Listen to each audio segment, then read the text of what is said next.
Inshallah. So we'll continue today from chapter 6, which is all about the beginning of study, its amount, and its organization. So last week we touched on quite a few different practical elements of how to structure study, how to continue study, and so on.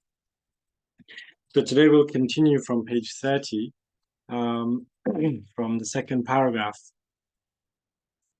where the Imam says, it is important to realize that understanding, knowledge, and good fortune come from Allah the Almighty, as well as from asking Allah for guidance by supplicating Him and beseeching Him.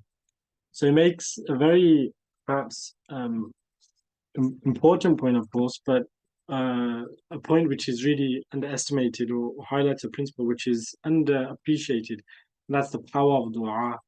When studying the deen and seeking to further your understanding, it's very, very important that we all ask Allah for guidance and assistance in that.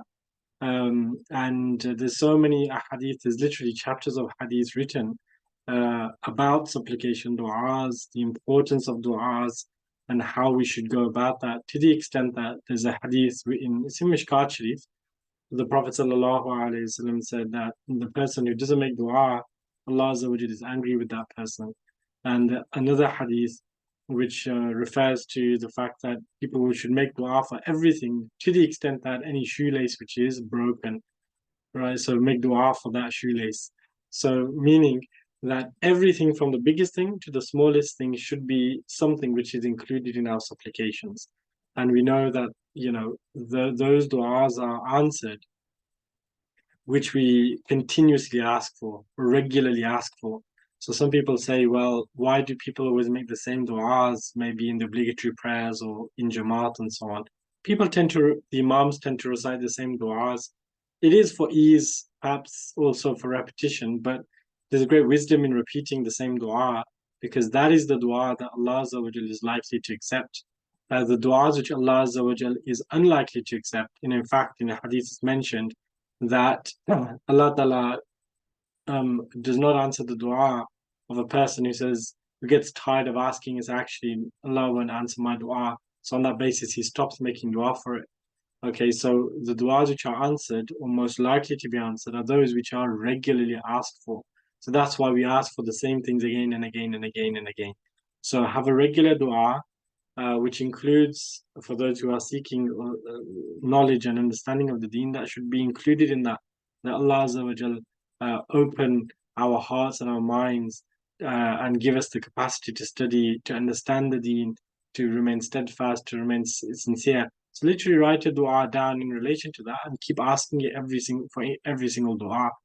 And I think a lot of people generally are a little bit lazy with dua, and I include myself in that, where people pray, perhaps they just make a quick dua, bas, finish, let's go. Carry on with the day, carry on with what you're doing. And that's a trick of shaitan, that is really a trick of shaitan, is that if he doesn't stop you praying, well, think of it like this. He will always attack at every moment or every opportunity. So when you're sitting down and it's prayer time, he'll attack, meaning trying to stop you from doing wudu and praying. When you break that barrier and you do your wudu and you start to pray, then he'll attack during the prayer. So to make the prayer fast, to reduce your concentration, to ruin your prayer, and so on.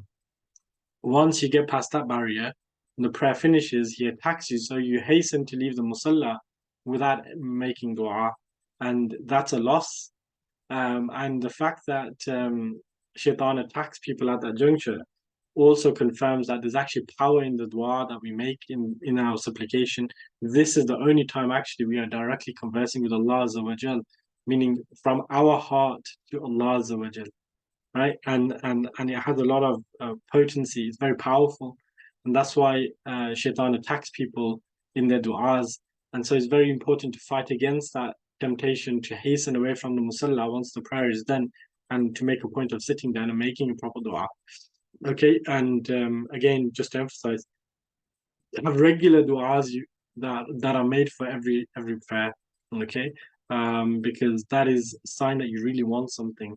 okay, as opposed to occasionally making a prayer about something, but then out of 10 prayers, 9 du'as, you don't mention it. You only mention it 1 out of 10. That doesn't suggest that you actually want that thing. You're desperate for it. You really, really yearn for it. It just means that, okay, Allah, I've asked for it once. Chalo, if I get it, I get it. I don't, I don't. A person's relationship with knowledge should not be like that. They should be absolutely fixated on it, committed to it, devoted to it, and yearn for it, and strive for it, and really want it from Allah Azza wa Jal. Allah Ta'ala will only give us things that we genuinely want, you see. And if you genuinely want something, you'll always ask for that thing. And so he only mentioned it very briefly, but a lot of success of students comes from dua, but not only their dua, the dua of the teachers. Wallahi, it is something which is remarkable when your teacher makes dua for you and he genuinely makes dua for you. It's the most amazing thing that a student can experience. And again, but to obtain your teacher's genuine, specific du'as for you, you have to be the best student, then, isn't it? You have to be the student who the teacher recognizes that this is a student who I love, and this is the student who has served me, who has assisted, and is excelling in his studies. He's doing very well. You see, because all teachers make dua for their students, or should be making duas for their students generally. But what I'm talking about, there's a particular tawfiq for that student who is singled out for the du'as of the teacher. And it's really something. And it's a very humbling moment when the teachers that you study with or you had studied with, when they are supplicating in a gathering or in any particular moment, and they remember you and make dua for you. It's really surreal, but there's a great amount of blessing in that. Okay, but again, in order to obtain that, you have to be a good student, and all goes back to your attitude in your study. Impress your teacher, be sincere, be steadfast, be committed, and inshallah, Allah Azza wa Jal will open the ways. Allah Ta'ala will open the ways up. He then says, so the followers of truth, who are the followers of the Prophet Sallallahu Alaihi Wasallam's way and the community of believers, seek the truth from Allah the Almighty, who Himself is the truth. So, in other words, so he continues, so Allah the Exalted leads the followers of the truth and protects them from error. However, people of misguidance admire their own intelligence and their opinion. They seek the truth from mortals who are weak and rely only on reasoning. For human reasoning does not encompass everything in all respects, just as vision does not reveal all things to the sight. Okay, so the point he's making in the following paragraph is that the followers of the Prophet Wasallam's exalted way, they seek the truth from Allah, and they turn and relate everything back to Allah. And I was just speaking to someone about this earlier, that how do we deal with tribulations and trials and hardships individually and communally? How is it that believers can actually deal with such things, especially in today's day and age? And if Allah gives me time, then I'll speak about it in more detail. That how can a believer tolerate these things, right, and remain calm and connected? One of the ways is that the believer is unique because they always relate everything back to Allah. Right? Everything links back to Allah Azza wa Jal. Whatever that trial is, it's from Allah. Whatever that tribulation is, it's from Allah Azza wa Jal. And Allah knows best, and everything is in His hands and His command. And He knows better than us. And so, in relation to studying the Deen, we seek truth from Allah, and the student who studies doesn't look towards people in terms of reward or things like that. They always go back to Allah, and true understanding is from Him, as opposed to generally people. Of course, you have limited. You have your teachers, but even your teachers, you have to be grateful for them and link them back to Allah, meaning they are righteous people from Allah who have an understanding which is blessed upon them from Allah, and then they pass it on to you. He then says, "It is said, he who knows himself knows his Lord, for when one realizes his own limitation, he knows more of the power of Allah." Right? There's a great wisdom in that saying, "Man arafa nafsahu faqad arafa rabbahu." That who recognizes himself recognizes his Lord. And the explanation that the author is giving here is that the more you recognize your own deficiencies, the more a person should appreciate the greatness of Allah, because Allah Azza wa Jal is unlike His creation, and every deficiency we have is perfection in Allah Azza wa Jal, in the most infinite, perfect way. All right, and so it's like when we are struggling, when we are finding things difficult, that's when the believer turns to Allah Azza wa Jal, because he recognizes actually nothing in creation can help him, only Allah, because Allah is the all powerful. You see, so that self-recognition and that acknowledgement of one's own self and one's own reality, it is key generally in purifying the heart and building a relationship with Allah Azza wa Jal, but also in the context of studying. It's about it reminds people of their reality and keeps them humble, right? That we don't know anything, we don't have the capacity to learn anything except that which Allah Azza wa Jal gives us tawfiq for, right? So he just referred to that in passing. He then mentioned around the next page about the dangers of being miserly and the benefits of being wealthy. That the miserly person is some of the worst of person, the worst of people, and the person who's rich, who's wealthy, has a great opportunity because that person is not dependent on the world and can use their wealth for the benefit of their study and buying books, traveling for study. They're not bogged down to work, and they're not worried about their sustenance. Allah's given them a tremendous amount. So he mentioned that over onto the next page. I won't talk about it too much.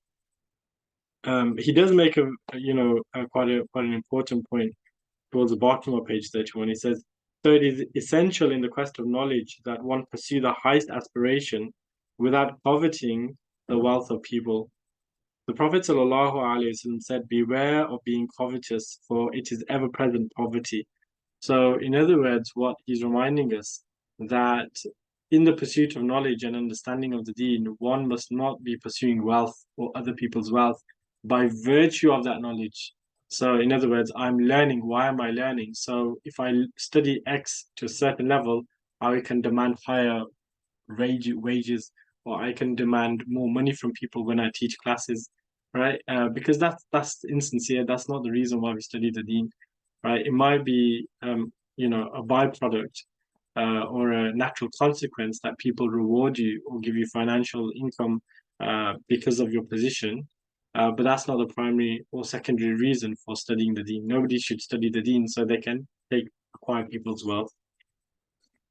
And that's what he says. I mean, I think I don't know if it really happens in today's day and age where people study for the Deen. Of course, people sing naats for money, and there's a whole culture in that which has really destroyed our generation. I would say, because people are fooled into thinking that this is praise of the Messenger sallallahu alaihi wasallam, which it is on face value.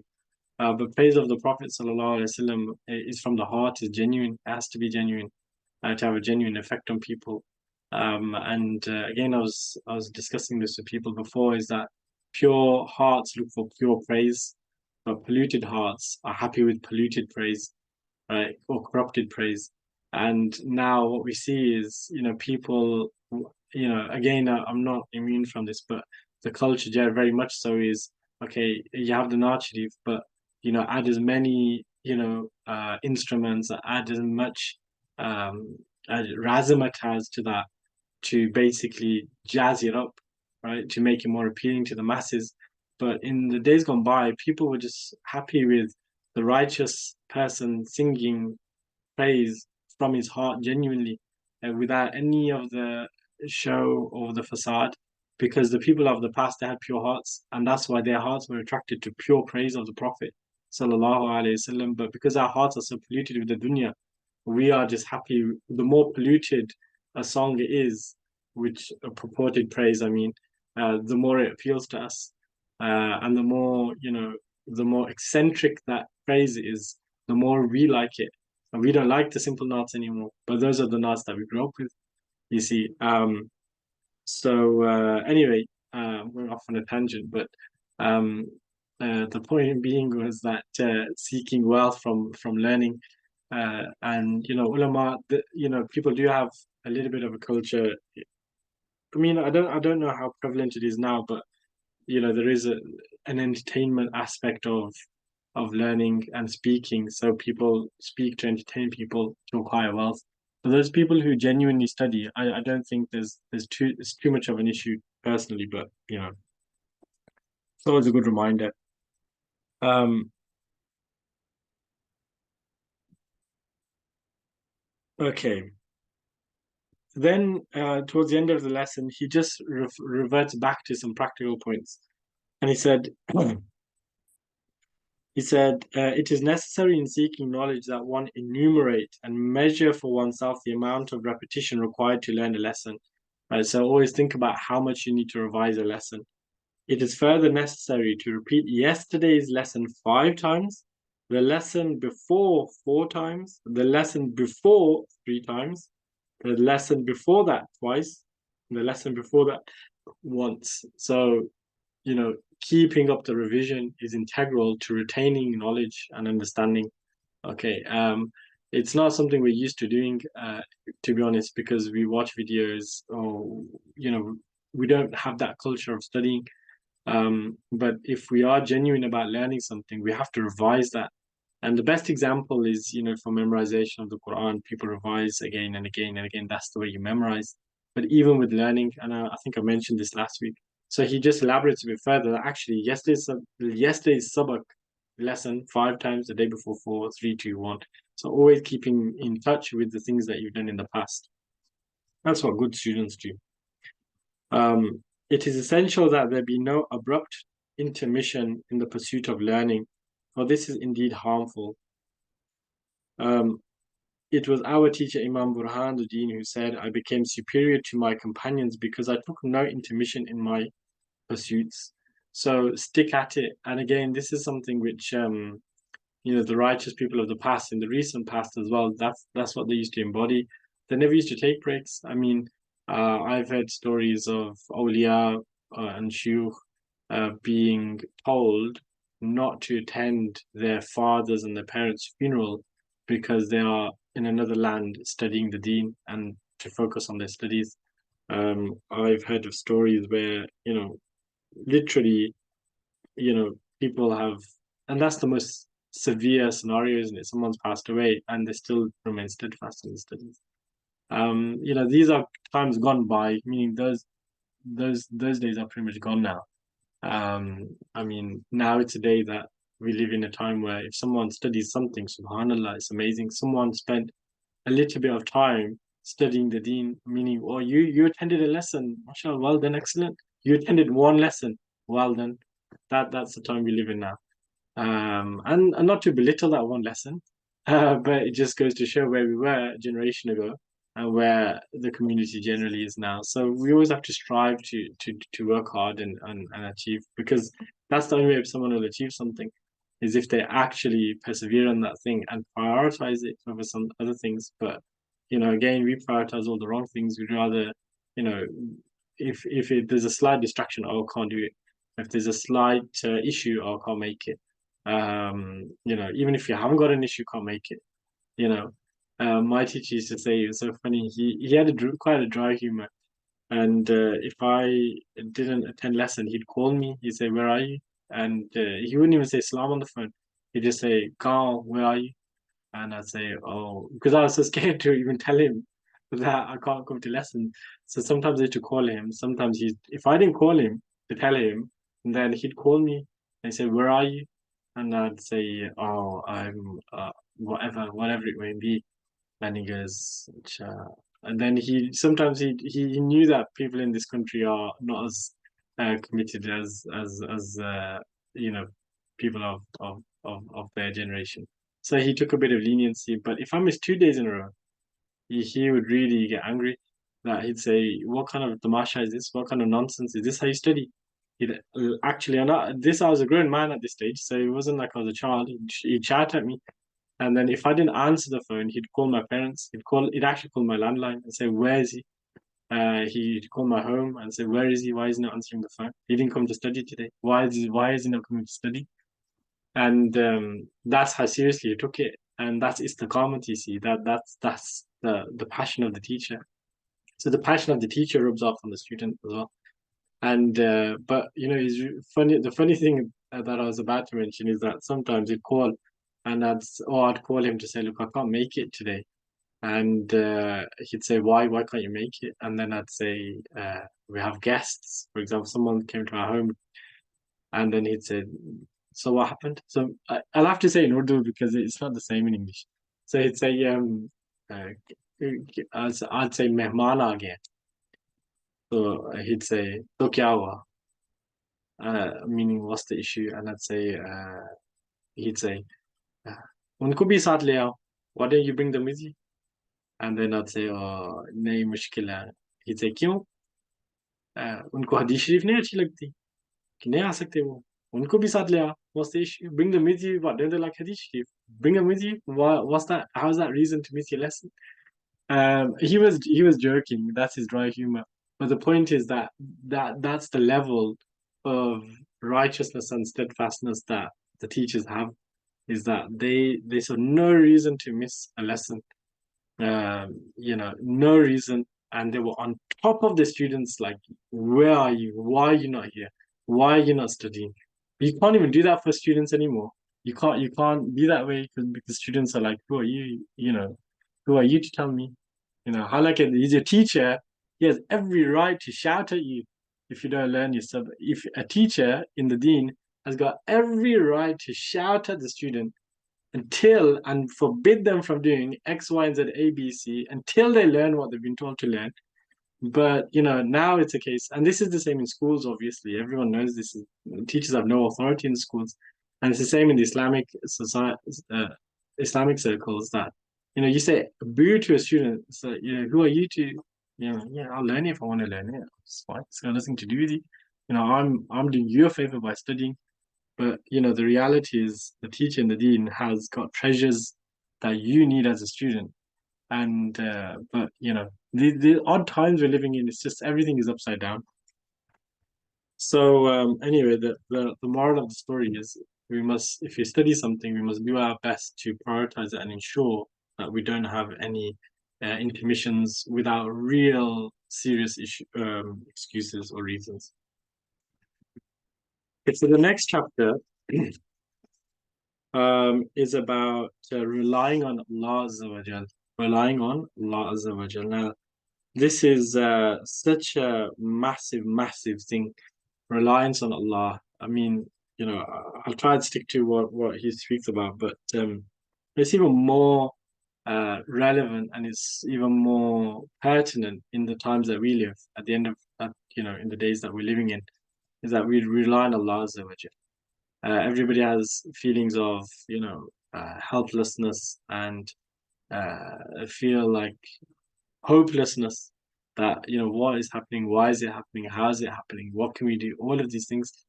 But the way to counteract that, to balance those emotions, is to rely on Allah Azza wa Jal. Remember, Allah exists.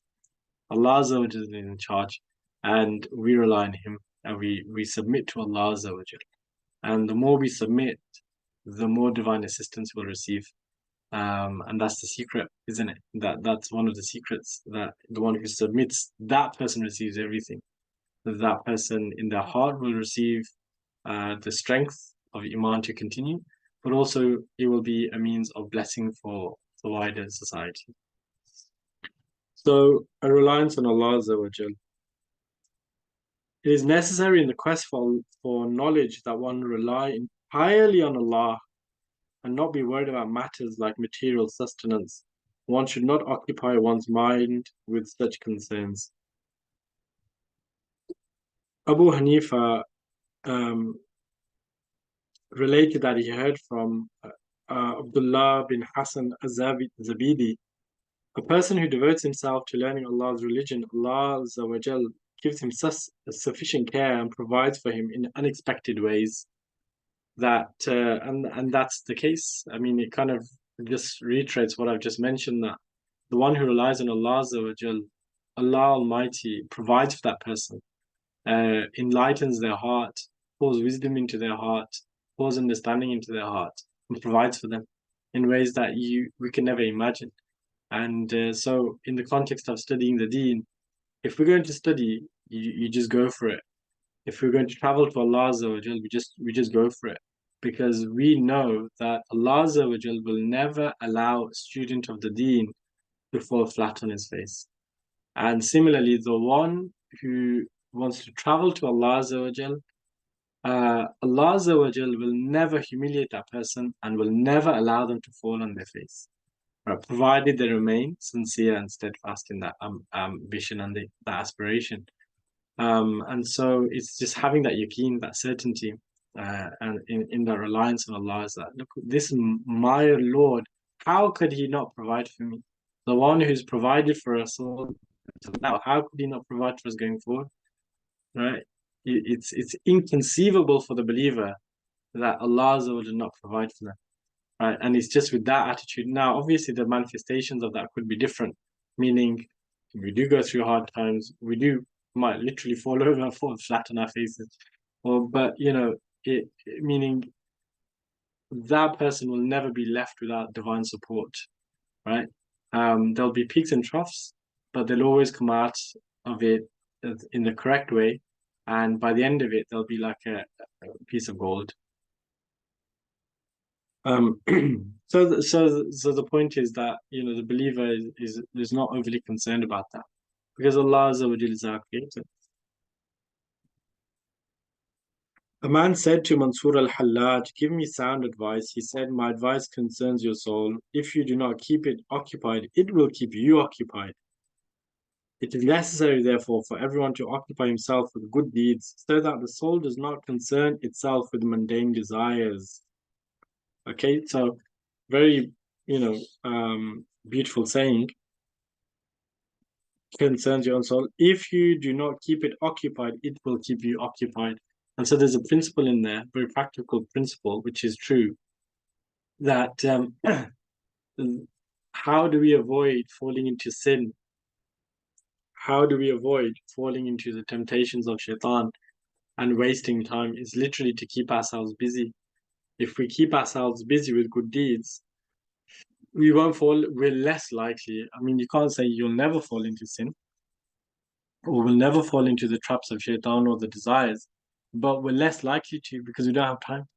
You see, because our minds are so preoccupied with doing something, with studying something, that when you see, the mind is a vacuum and it needs to be filled with something.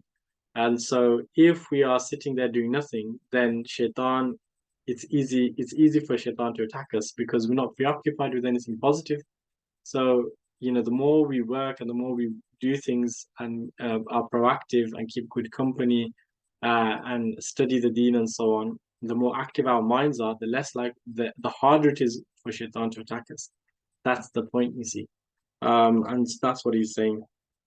The intelligent man should not be eager for the affairs of this world, since this kind of anxiety and grief does not avert calamity and is really of no use.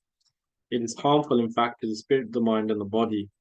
Okay, so and I think, unfortunately, we live in a day where, of course, we are all drowning in the dunya, and we can't really avoid that, because we live in this country, and that's the way the world is. The dunya is just sucked us in, and in real terms, we can't get out. So we have to make our day by day. We have to struggle to just keep our heads above water. In that, okay, do what we have to do in the dunya, but at the same time keep that balance. Again, I was just speaking to someone about this, that unless we have discipline and some pressure to attend gatherings of remembrance, prayers, lessons, and things like this, if we don't have regular commitments in the deen, the dunya will just flatten us, right? And that's what we see with so many people. The dunya just takes over their lives, and to the extent the day will go by without them doing anything beneficial for the akhirah. And that's a tragedy that 24 hours go by. Okay, they might say their prayers, which is a big thing these days, but apart from that, there's no actual effort in becoming closer to Allah, and that is unacceptable for a believer to go one day without learning something, reading something, or doing an action, optional action, which brings them closer to Allah. It's unacceptable. Even one tasbih, one page of Quran, one lesson, one page of reading book, even listening to one lecture or something. But we have to spend. There's no excuse really, in my view. But what makes that easier to balance that with our dunya is to ensure that we just have some discipline in relation to, okay, this, like for example, you, mashallah, you all come to the lesson, so you earmark this time, so that this is the time that I have to go to lesson. This is the time we have to go to the masjid. This is the time that we have to do tasbih. And so that's probably in a practical sense, that's the best we can do. Okay, so then he moves on.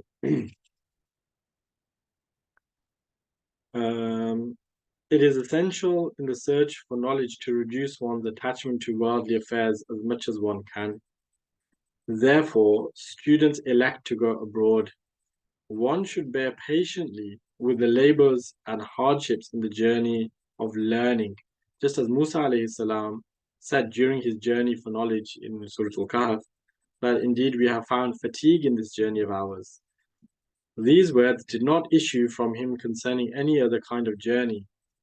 This shows that the journey for knowledge is not without difficulty and that knowledge is a very serious affair. Okay. It's a very, pertinent point. He mentions that, studying the deen, traveling to study the deen is always filled with hardship and tribulations, and we have to be patient. And, when I read this, it just reminded me of one of my own journeys that many years ago, yeah, back when I was 16, 17, I traveled to Syria for some time, not that long. And so I decided to travel to Syria to study by myself.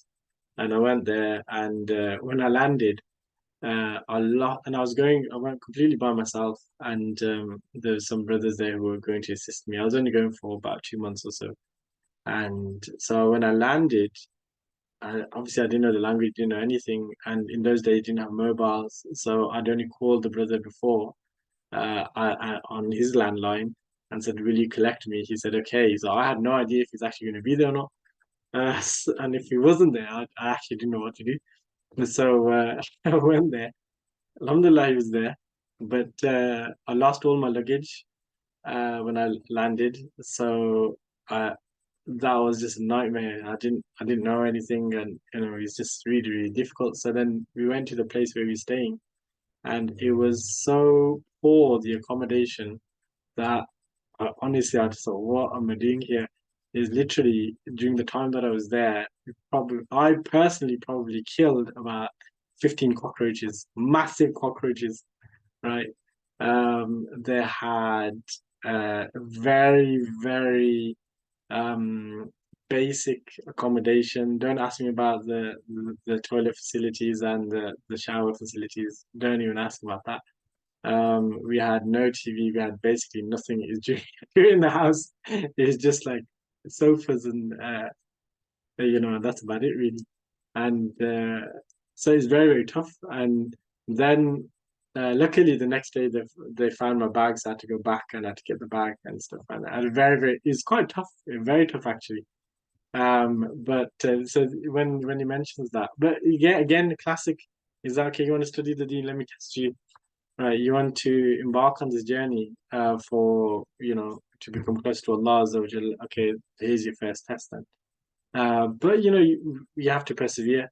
I mean, there were people I remember actually distinctly that Allah Azza wa Jal facilitated that trip in quite an interesting way. But there was somebody who had gone there to study for a year, and but by the time I got there, because of the tribulation he went through, he'd already flown back, so he couldn't he never managed to stay very long.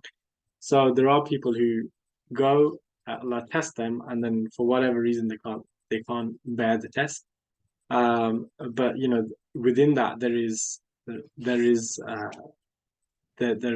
a great resolve and great reward from Allah Azza wa Jal. So if you do study and you intend to do serious study, Allah Azza wa Jal will test you along the way, especially if you travel. Um, but even if you don't travel, Allah Azza wa Jal will put obstacles. So it's just really what it boils down to is how much do you want it. If you really want it, then you'll deal with the issues. If you don't want it, then you'll just pack it in, and then you'll leave it. But if you leave it, you're the loser, you see. So it's worth holding on to and just bearing through those tribulations. According to most learned men, seeking knowledge is more excellent than battling enemies. Right? Seeking knowledge is superior to battling enemies.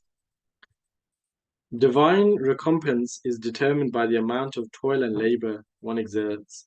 So he who perseveres in this will encounter such delight in gaining knowledge that it overcomes all other delights of this world. Right. So look how clearly he's mentioning that your reward is granted in accordance to how much hardship you go through. And if you go through hardship and you attain knowledge, the delights that you receive are unlike any other delights in the world. We can't even imagine that. Most people could never imagine what does that actually mean.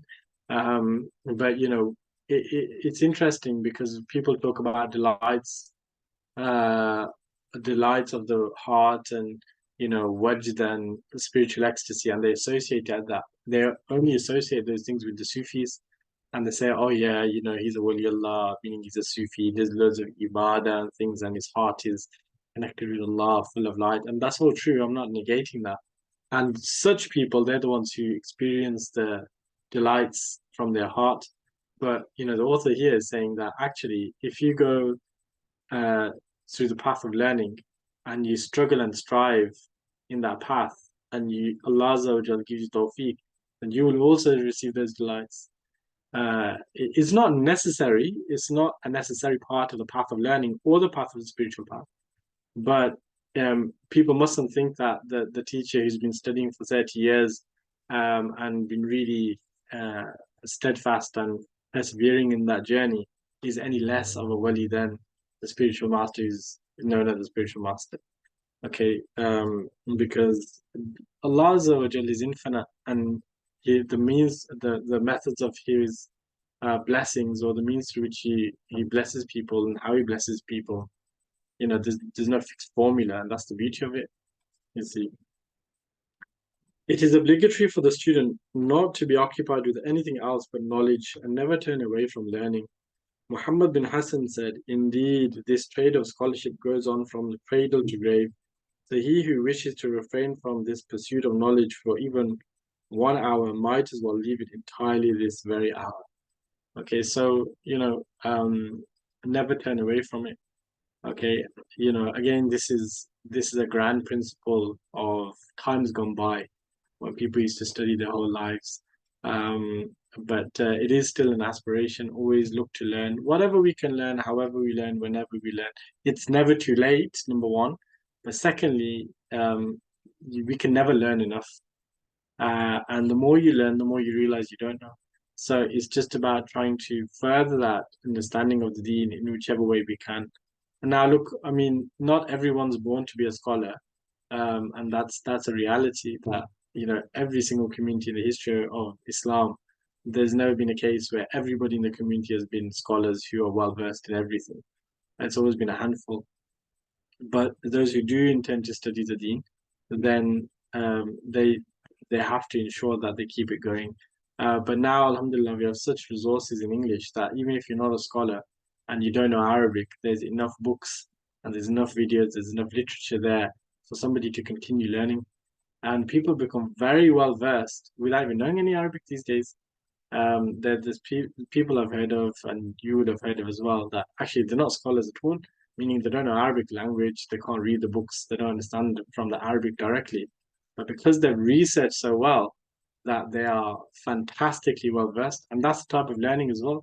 And that's actually probably a type of learning which is more relevant to most people, uh, rather than going through the whole slog of the Arabic language and so on. Just to research, carry on researching, learning, understanding, picking up things as you go. People learn a remarkable about that way. Okay, so final thing.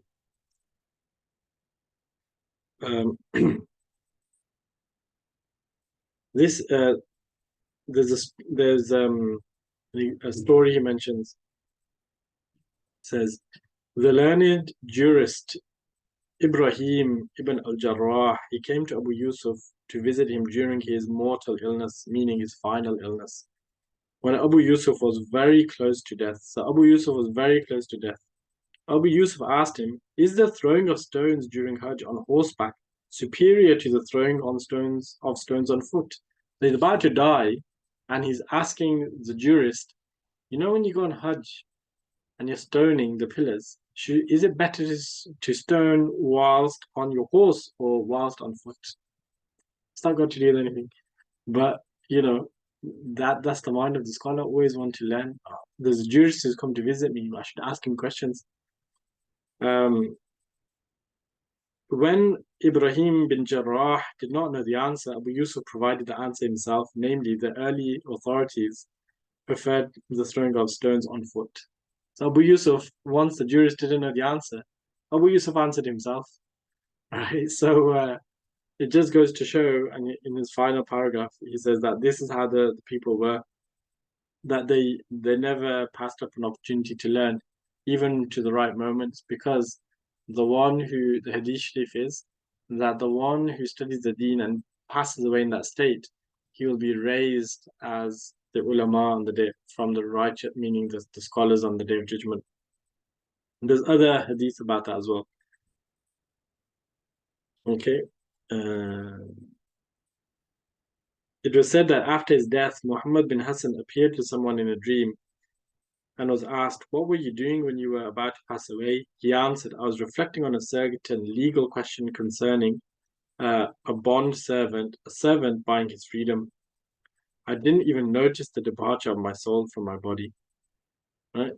So, that's what it was. That's how they used to be. They was just so entrenched in learning, and they had such a desire for learning that even on the deathbeds, they're just worried about legal issues. Oh, what's the answer to that? What's the answer? It's that thirst. I mean, not everybody has that thirst, to be honest. But it's just at least for us to appreciate that there are people like that, and that's how they used to interact with learning.